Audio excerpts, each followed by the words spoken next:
She strolled through the door like she hadn't vanished without a trace for 22 days, like she hadn't left me drowning in uncertainty and silence. Her keys jingled like a song she thought I'd still recognize, and she offered a fake yawn with a smile far too casual. "Sorry," she said, dropping her bag by the couch. "I just needed space." I didn't answer. I didn't need to. I watched. She glanced around the living room like everything was just as she'd left it, like nothing had shifted in her absence, like I was still hers. But I wasn't. Not anymore. Something had cracked open during those weeks of radio silence, and whatever love I once carried had spilled out and dried somewhere far behind me. We met 5 years ago, your classic wedding reception coincidence. A friend's celebration, too much champagne, shared laughter over dry chicken and stale jokes. Her name was Emily. She had the kind of laugh that made you look twice and the kind of ease in her step that made you believe she had never told a lie. And for the first 3 years I believed just that. We built a quiet life, unremarkable in the best way.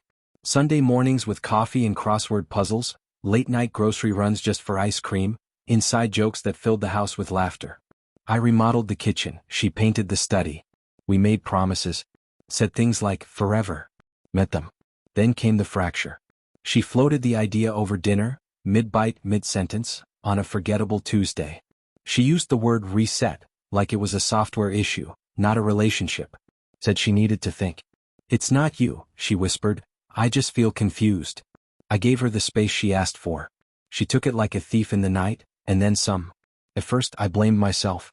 I tore apart our past in my mind, combing through every interaction.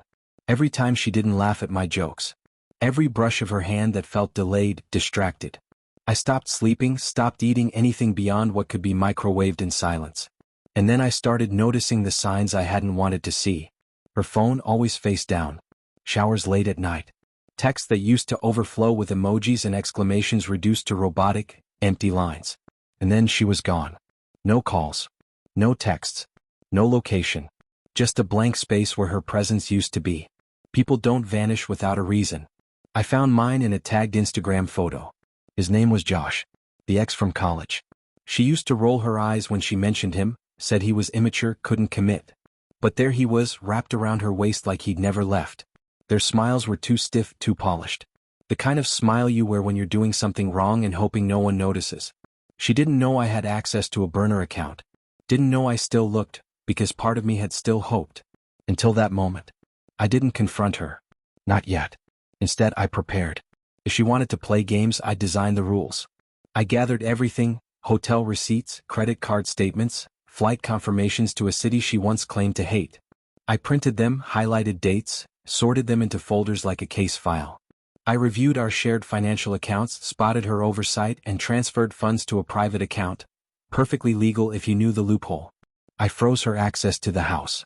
She never noticed that the deed had always been in my name. Next came the will. I revised it quietly. Cut her out completely. Then I visited my lawyer, a man who owed me more than a few favors, and we drafted separation papers. I timed it for her return because I knew she would. Cowards always do when Plan B falls apart. And just like clockwork, she walked in that evening, peeling off her coat like I'd been waiting this whole time, frozen in place. "I just needed to clear my head," she murmured, stepping closer. "Josh helped me realize something." I smiled. The kind of smile you wear when you already know the ending.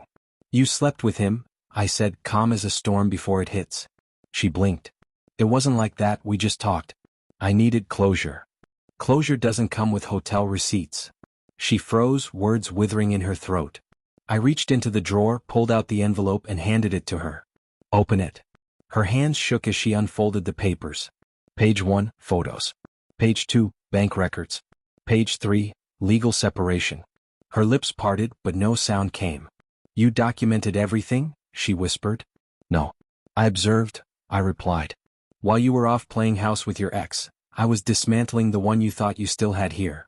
She dropped onto the couch like her legs couldn't hold the weight of her choices. I kept going. "There's no money left in the joint account. The house. It's in my name. Your name isn't on anything that matters anymore." Her face folded into a mixture of disbelief and desperation. "You can't just." I did. She stood, fists clenched, eyes flashing. "You're a monster." I tilted my head, voice low and sharp. "No. A monster cheats. A monster lies.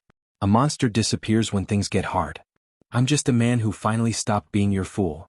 She cycled through the predictable stages, begging, blaming, bargaining, but I didn't move. I didn't flinch. You made your choice the day you walked out, I said. I just made mine better. She left with no parting words. No slam of the door. Just the hollow click of the lock and silence that finally sounded like peace. Weeks passed. I filed the divorce.